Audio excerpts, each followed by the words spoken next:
There are three main ways to select objects. The default selection tool is currently selected.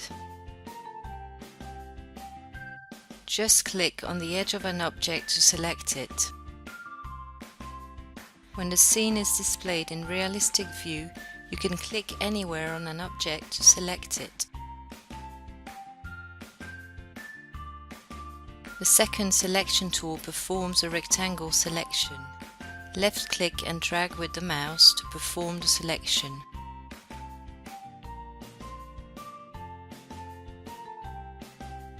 You can choose to select objects touching the rectangle or objects which are completely inside the rectangle.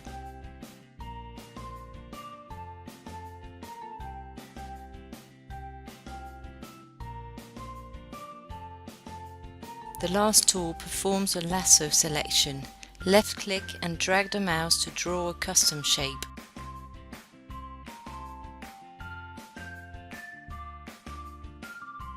You can also set the kind of selection here.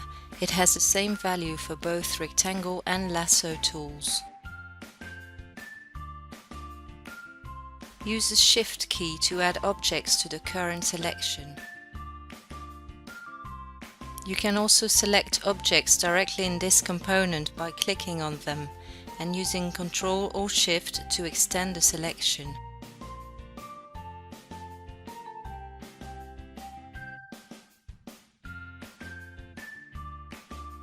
You can select all objects by clicking on this menu or with the shortcut Ctrl A.